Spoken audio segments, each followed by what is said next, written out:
No seu televisor, a TV Galega. Na TV Galega, o Mesa de Bar. E na Mesa de Bar, a Sueli Petri. Sueli Maria Vanzuita Petri, Perfeito. diretora do Arquivo Histórico do Blumenau. Você é aposentado já do arquivo, não? Não, Nem quer, né? nem quero. Não, É como nós estávamos não tem conversando. compulsório? Não tem compulsório. Como estávamos conversando. O que eu vou fazer sem o meu cheirinho arquivo? me faz falta, né? Mas vai chegar um tempo que tudo tem um limite. É. Mas ano que vem nós temos ainda os 200 anos da imigração alemã no Brasil. Tem ainda muitos eventos que eu possa ajudar, né? E quando eu sair, aí fico como voluntária, acompanhando o andar da carruagem. E assim, eu me lembro que o Zé Gonçalves construiu aquele prédio ali, mas acho que não tinha nem engenharia naquilo, né? Porque lembra que chovia para dentro? Continua. Continua chovendo, né? É. Que barbaridade. O problema ali O é telhado o é- telhado, não que ele tem precisa que- ser não tem mais que- alto, né? Os alemães, quando iam para cá, faziam um telhado com caimento que era para neve descer, né? Exato. Não precisa tanto, mas também não precisa ser assim que a água entra Então, com vento. quando tem vento, essa coisa, Entra aí água. o problema, né? Mas é comum, né? Como em todas as residências, né? É. Quando tem assim uma ventania, então... Lá vai o arquivo histórico. mas já foi sanado muito dos problemas que tínhamos antes. Mas pelo menos, né, tirou ali daquela parte baixa que Nós perdeu. salvamos da enchente de 83 e 84. E o interessante, o senhor lembra, 1982, a prefeitura transferiu-se para o prédio novo.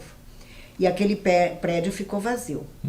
E onde era a Câmara de Vereadores, 22 dias antes da grande enchente, o arquivo se mudou para lá.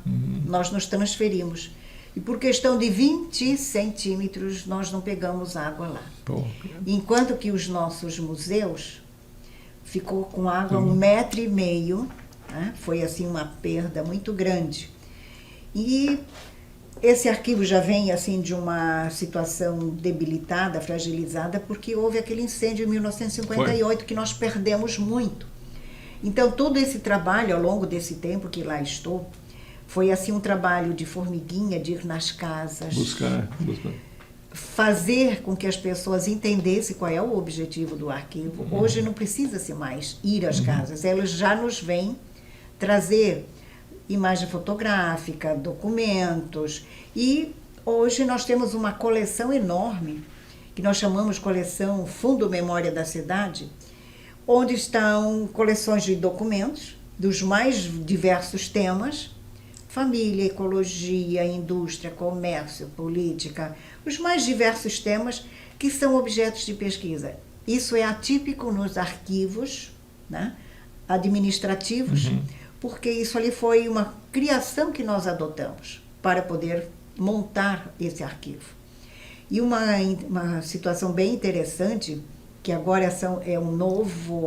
novas fontes documentais para o pesquisador, é esse material que está vindo do arquivo de Wolfenbüttel, onde nós, quando estivemos lá em 2019, estivemos nesse arquivo, e lá, quando pedimos a documentação, inclusive fomos acompanhados da Sabine Kiffer, que foi a nossa tradutora e foi de vital importância, porque ela, como pesquisadora, já tinha estado lá, conseguiu abrir as portas para que nós pudéssemos acessar aquelas fontes documentais, e foi assim muito emocionante ver aquele documento original. Sabine é aquela moça que estudou português em Sim. Heidelberg, que teve aqui um tempo? Isso, agora em final de janeiro, início de fevereiro, ela vai estar conosco novamente. Até ela vai ficar na minha casa. Tem que trazer aqui fazer mesa de bar com ela, né? Exato. Vamos fazer, vamos, porque fazer ela tem isso, ela história. vai gostar bastante. E a Sabine, assim, foi uma peça importante para abrir essas portas a conhecer o arquivo de Wolfenbüttel. Aí que eles começaram a saber quem era o Hermann Blumenau, porque da importância daquela documentação. Nós vimos do Brasil com uma equipe de televisão para dar peso, né? Sim. E essa documentação hoje, como ela está toda em alemão, manuscrito, gótico, né? O Sitterling. Nós temos o seu Rechterbau, que faz a transcrição do manuscrito para o alemão latino, Depois, E a dona Selma faz a do tradução alemão para o português. para o português e nós estamos reproduzindo, publicando no Blumenau em Cadernos. E hoje nós estamos assim, nós elencamos, porque é muito material. São cartas de quem? São cartas do Dr. Doutor Blumenau. mesmo, é?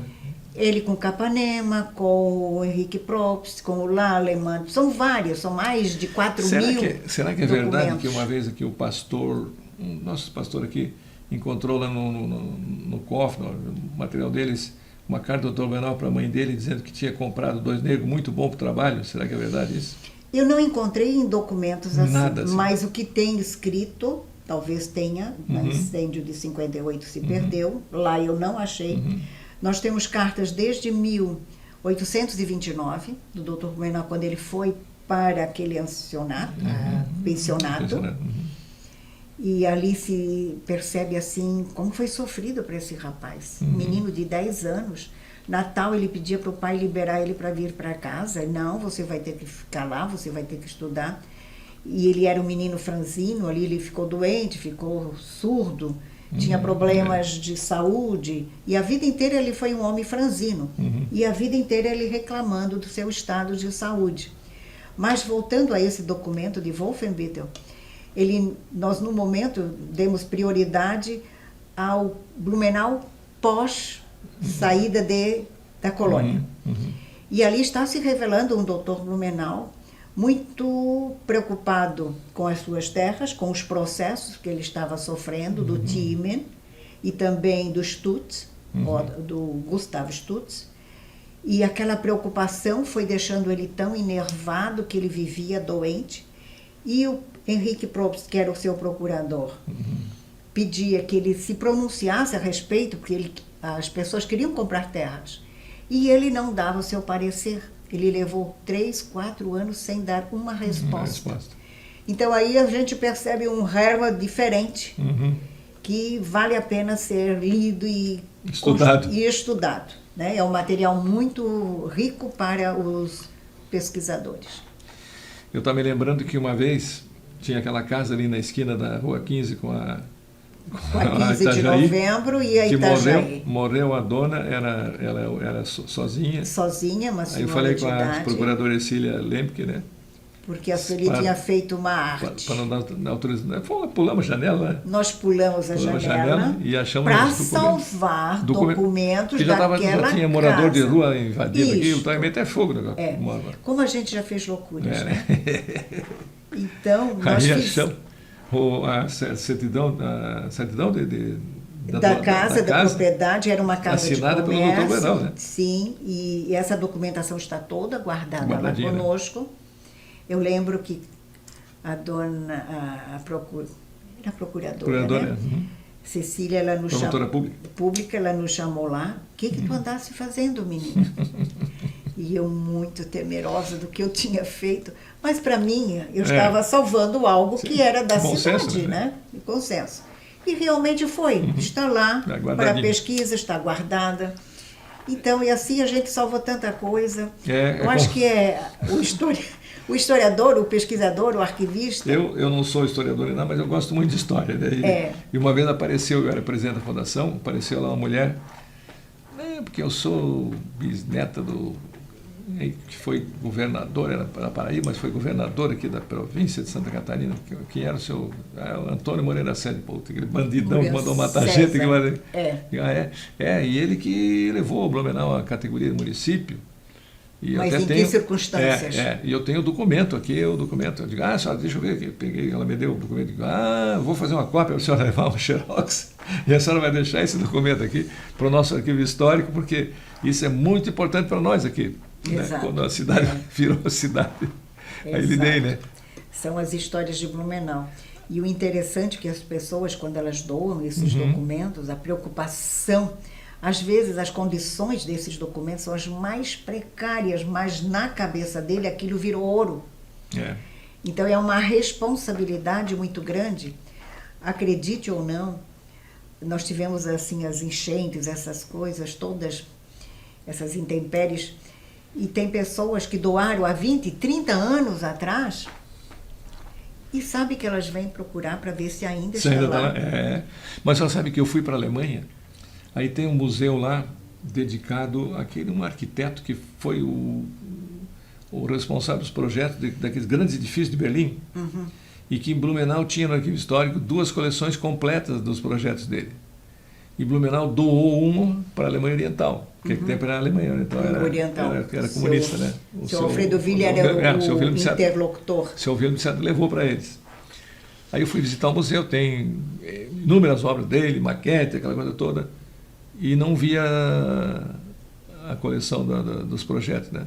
Aí fui me informar, né?